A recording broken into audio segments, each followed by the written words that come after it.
Breaking news. Mirzapur BJP पूर्व जिलाध्यक्ष प्रदेश कार्य समिति सदस्य पर दर्ज मुकदमे को लेकर लामबंद हुआ ब्राह्मण समाज। ब्राह्मण समाज के साथ भाजपाई भी उतरे। समर्थन में सैकड़ों की संख्या में लालगंज थाने पहुंचकर कार्यकर्ता जता रहे।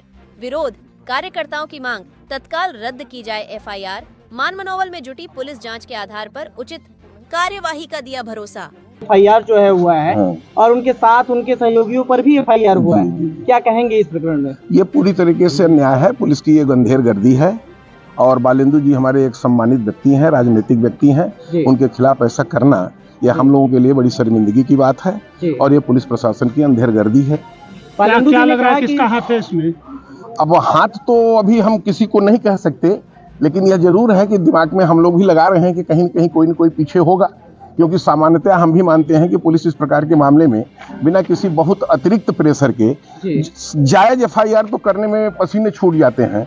इस प्रकार का एफआईआर हुआ तो कहीं न कहीं कोई न कोई प्रेशर है, लेकिन थानाध्यक्ष इस बात को बताने से इनकार कर रहे हैं। उनकी व्यवस्था को भी मैं समझ रहा हूं कि वह कहीं से भी अपने ऊपर रिस्क नहीं लेना चाहते।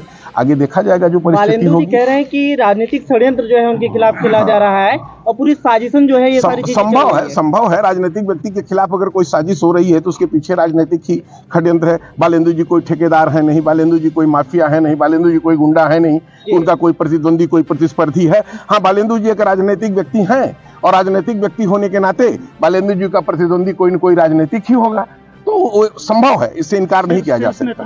आप लोगों ने बातचीत की? अभी शीर्ष नेतृत्व से नहीं, अभी तो हम लोगों ने इनिशियल पॉइंट पर कि आखिर एसओ ने मुकदमा क्यों पंजीकृत किया, उनसे सारी बात जान लें और उसके बाद में जैसी परिस्थिति आएगी तो जरूरत पड़ेगी जहां तक जाना पड़ेगा जाएंगे। हाँ, ये संघर्ष बंद नहीं होगा। आगे की क्या भारतीय जनता पार्टी बालेंदु जी हमारे प्रदेश कार्य समिति के सदस्य हैं।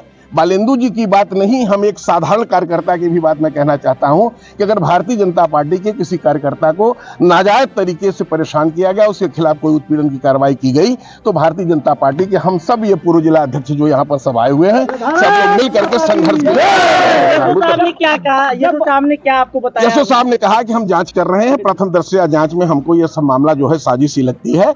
आगे चल करके जो उसकी होगी उचित कार्रवाई होगी, आप निश्चिंत। जब जिले के इतने बड़े भाजपा कार्यकर्ता पे कार्रवाई हो सकती है तो अन्य भाजपा नेता कैसे सुरक्षित है? अब ये मिर्जापुर में उपेक्षा हो रही है आप लोगों की? अब ये हम कह सकते हैं कि हमारे लिए शर्मिंदगी की बात है कि हमारी पार्टी की सरकार है। हमेशा आरोप लगता है कि सत्तारूढ़ पार्टी के लोग उत्पीड़न करते हैं, हमारा ही उत्पीड़न हो रहा है, तो हम इसके लिए अब अपनी ही कमी को बताएंगे, किसी दूसरे पर क्या दोष? एमबी एक्ट के थ्रू मुकदमा दर्ज हुआ है कि किसी और धारा में दर्ज हुआ है? एमबी एक्ट जो मोटर एमबी एक्ट नहीं हुआ है। उनको उस तहरीर जो प्रतिवादी ने दिया है, तहरीर के हिसाब से उन्होंने लिखा है कि हमारे भाई के एक्सीडेंट की साजिश रची गई है, तो 120B और 304A, हाँ 304A के तहत मुकदमा दर्ज किया गया।